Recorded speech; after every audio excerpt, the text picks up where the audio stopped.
Kisah Perang Jamal. Perang Jamal telah terjadi antara Khalifah Ali bin Abi Thalib dan pengikutnya, dengan Ummul Mukminin Aisyah, sahabat Tolha dan Zubair radhiyallahu anhum, serta pengikutnya di pihak lain. Perang ini terjadi pada pertengahan bulan Jumadil Akhir, tahun 36 Hijriah. Pertempuran ini berjalan dari siang hari sampai sorenya, dan menelan korban 10.000 muslimin. Bahkan dalam riwayat yang lain 13.000 orang. Adapun kronologi sampai terjadinya pertempuran tersebut sebagai berikut. Setelah Tolha dan Zubair membayat Sayyidina Ali sebagai khalifah yang berkedudukan di Madinah, maka keduanya meminta izin dari khalifah untuk melaksanakan ibadah umroh. Kemudian ketika mereka berada di Mekah, keduanya menemui Ummul Mukminin Aisyah, yang saat itu sedang berada di Mekah, setelah selesai melaksanakan ibadah haji. Dalam pertemuan itu, mereka bersepakat untuk meminta kepada Sayyidina Ali, agar secepatnya mengambil kisyos terhadap pembunuh-pembunuh Khalifah Utsman ibnu Affan. Selang beberapa hari kemudian, mereka bertiga dan pengikut-pengikutnya, berangkat menuju kota Basrah. Khalifah Ali bin Abi Thalib, begitu mendengar keberangkatan serta tujuan mereka, segera memutuskan untuk berangkat ke Kufah. Namun sebelumnya, beliau terlebih dahulu mengirim sahabat-sahabatnya, termasuk Sayyidina Hasan putranya, dan Ammar bin Yasir, guna menggalang kekuatan dan dukungan bagi khalifah. Selanjutnya setelah beberapa hari, beliau baru menyusul menuju Kufah bersama pengikut-pengikutnya. Kedatangan Khalifah Ali dan rombongannya di Kufah juga didengar oleh Siti Aisyah, Tolha dan Zubair. Selanjutnya kedua belah pihak saling mengirim surat dan utusan untuk mengadakan perundingan dan membicarakan langkah apa yang harus ditempuh oleh kedua belah pihak. Dan akhirnya mereka sepakat dan setuju untuk mengadakan islah. Untuk itu, Khalifah Ali menunjuk sahabat Al-Ghughaq At-Tamimi sebagai utusan, mewakili Khalifah Ali dalam berunding dengan Siti Aisyah, Tolha dan Zubair.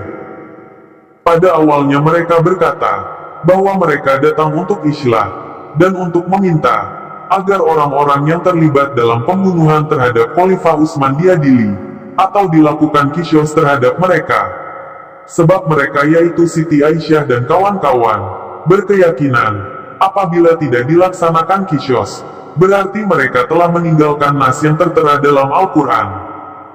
Kemudian Al-Ghughaq menjawab, bahwa semua yang mereka kehendaki tersebut bisa dilaksanakan, apabila suasananya sudah aman dan tenang. Karenanya agar semua kebaikan yang mereka kehendaki tercapai dan terlaksana, maka mereka harus membuat suasana menjadi baik, yaitu dengan langkah mereka membayat Imam Ali sebagai khalifah.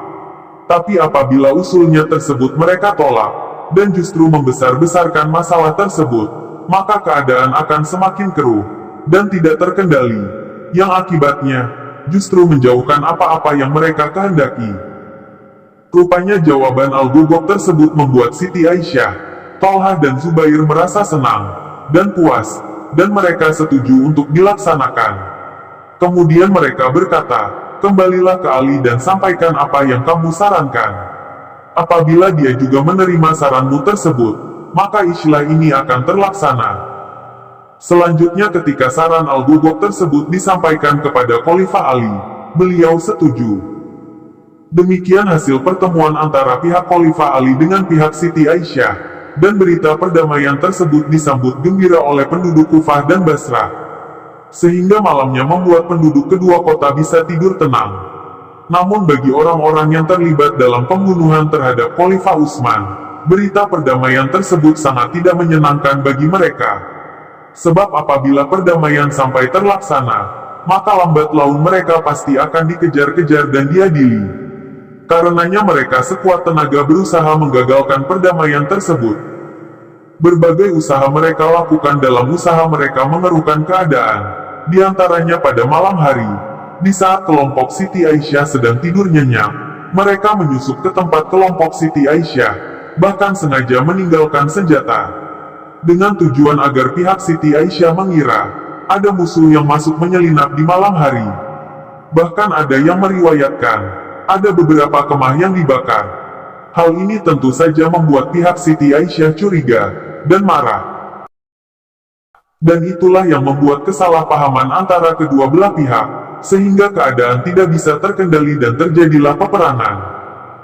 Peperangan ini dikenal dengan Perang Jamal, karena saat pertempuran, Siti Aisyah memimpin peperangan dengan mengendarai unta atau jamal.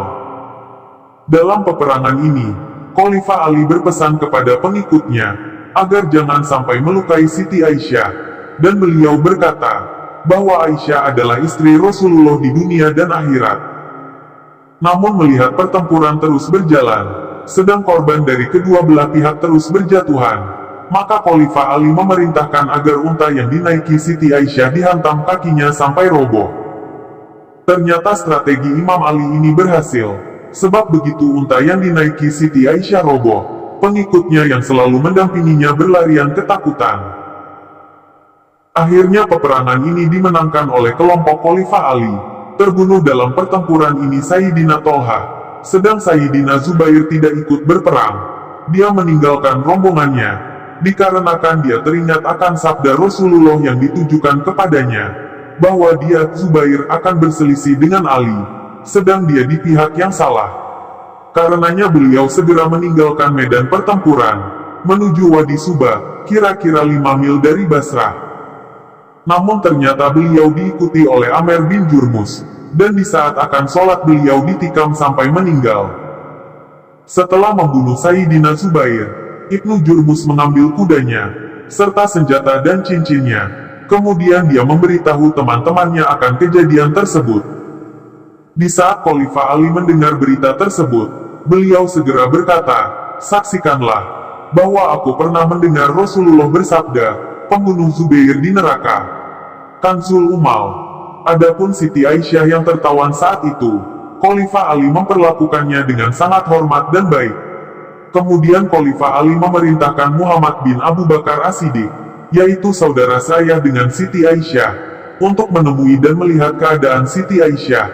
Selanjutnya Khalifah Ali memeriksa orang-orang yang terbunuh, serta memerintahkan agar semuanya dimakamkan.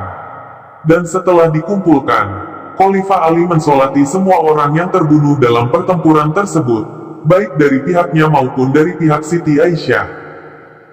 Hal ini membuktikan bahwa semuanya adalah muslimin, dan andai kata orang-orang yang memerangi Imam Ali dianggap keluar dari Islam, sebagaimana golongan Syiah menghukum mereka, niscaya Khalifah Ali tidak mau mensolati mereka.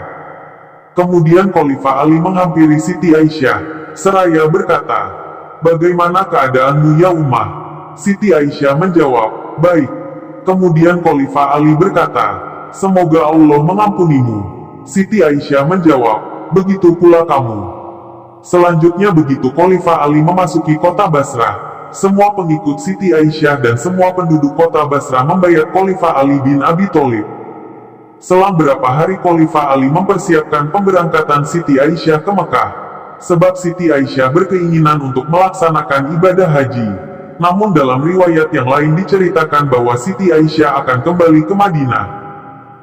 Semua orang yang datang bersama Siti Aisyah dari Mekah yaitu pengikut Siti Aisyah, jika mau kembali ke Mekah dipersilahkan, dan yang akan menetap di Basrah dan Kufah juga diperbolehkan.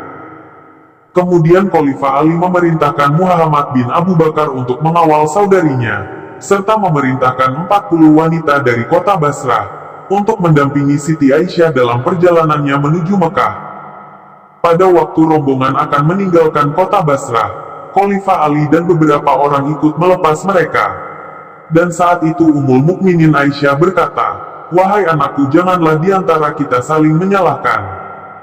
Kemudian Khalifah Ali berkata, "Sesungguhnya beliau adalah istri Rasulullah di dunia dan di akhirat." Demikian telah kami sampaikan secara ringkas, peristiwa Perang Jamal, yang terjadi antara Khalifah Ali bin Abi Tholib, dan pengikutnya di satu pihak, dengan Ummul Mukminin Aisyah, Tolha dan Zubair radhiyallahu anhum dan pengikutnya. Wallahu a'lam. Sumber, Islamuna Islamic Search. Al-Bidayah wan Nihayah.